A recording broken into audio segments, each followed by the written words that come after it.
Well, it's the end of the first day 53, end of the first week of November.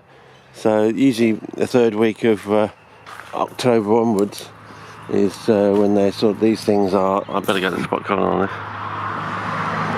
These Grevillea robusta flowers are getting to their sort of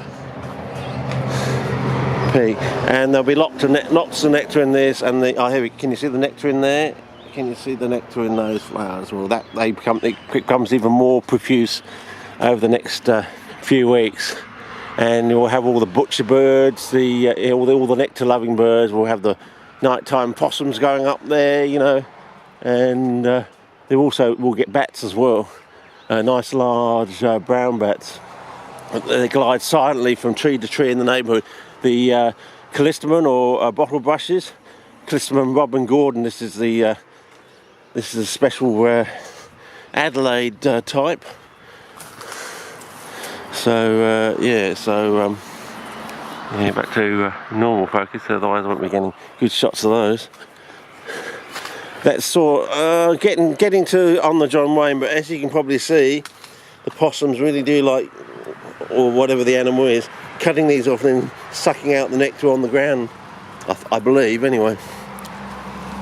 Anyway, yeah, and the orchids flowers on the John Wayne now. The roses are still quite impressive out the back in places. Okay, so I've got some things in. I put some plants in last night, and this stalk here was really nice, and that magenta red before it gets into the red sort of thing. But all the traps closed, which is somewhat unusual, I would have thought. Whereas I put some over here. I put got the ones in the zinc. So better take some spot colours of those just for the record.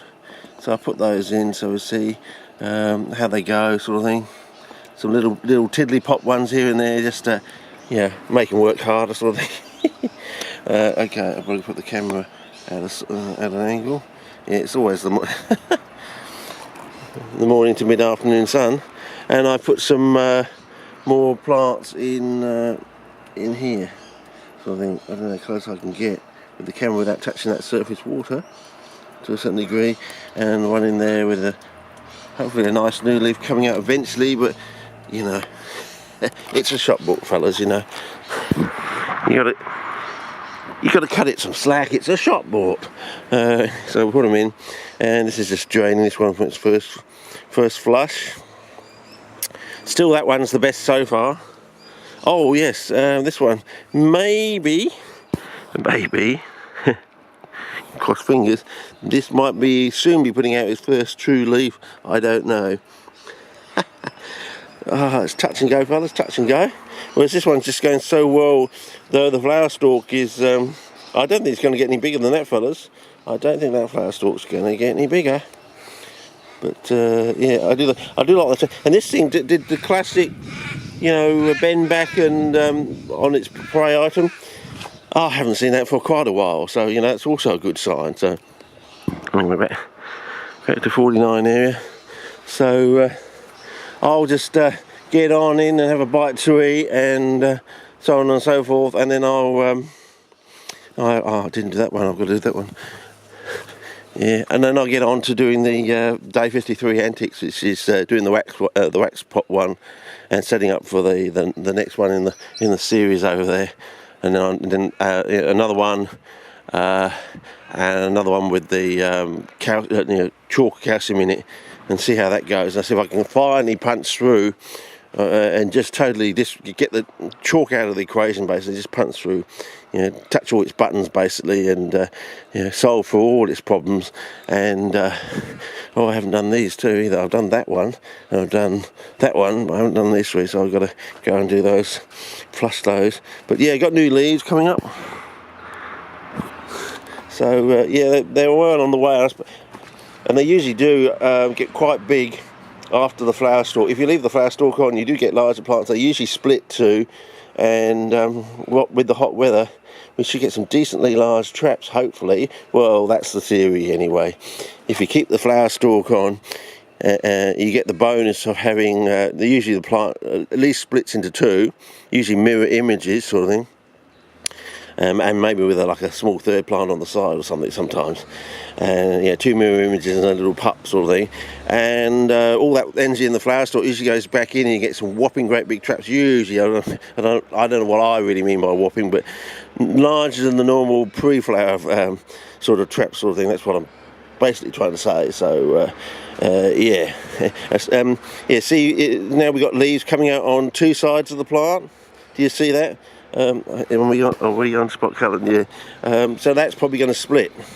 That's what I'm basically saying. So, you'll get one plant on one side of the flower stalk, and you get another plant on the other side of the flower stalk, and that looks like that might be happening there, and it looks like it might be happening there as well. So, looks like we might get that. We'll have definitely two plants there. Hopefully by the end of the season, two plants there. So we basically by. Yeah, I think they're starting their demolitions over there. Yeah, it's demolition day today. Yeah. Oh, I got the big boys' toys today. Oh, look at that. Oh, the kiddies around the world are gonna love that. Oh, that's a solid big boys' toy. That one. Oh yeah. I think we're gonna have to go around and film that one. A solid big boy. Maybe get a close up with a zoom or something. Oh, that's a solid big boys' toy. Oh yes, oversized. You're not wrong. Yeah. That's a solid big boy's toy. Okay, so we'll see how that goes. But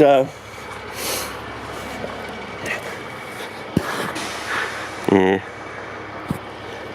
Anyway, so basically, if you buy not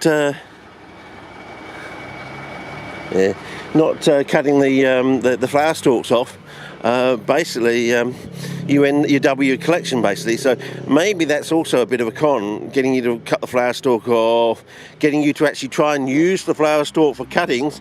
In other words, that energy now can't go back to the plant because you've cut it off. You're trying to strike plants, but that's you're playing the probabilities game. Is it going to strike in there? If you don't cut it off, the energy is definitely going to go back to the plant. You're going to have the plant split, at least get two plants, two mirror image plants, genetically identical, and you're basically going to you're going to George W your collection. Yeah, maybe this should be George W your collection. Yeah, maybe that's the title of this one today. Anyway, the zinc one might be doing something, I don't know. That flower stalk is now going vertically up now, and we've got something coming out the centre. So, and there's a little bit of a blush starting to happen on the base of the petioles, a bit like this blush over here. So it's similar but dissimilar to the blush you get on these. Oh, well, you see the red there? It's changing from the magenta red to the red, which is, I would say that's a negative, fellas. But again, the sand hasn't greened and it hasn't gone waxy. Oh yes, did you see this one in here? I couldn't quite capture it last night. I couldn't. It's getting. They seem to go through a short fattening up stage, and that's when you get the size of the trap can really. I can bend the flower stalk back and move this. That's when it really fattens up. I don't know. Can you see that? I don't know. Touching the sand, fellas, touching the sand. And there's the new trap down there. I haven't damaged it. But yeah, anyway, we'll see how we go. But so far, I might be getting green in that section there, but geez, it's almost taken as long as the whole pot took to take. Just because it was out of the sun, basically. But yeah, it's getting really waxy. I've already watered this today, fellas. Already watered this today. Anyway, the clip's going to run out. So yeah, George doubling your collection. Okay, see ya.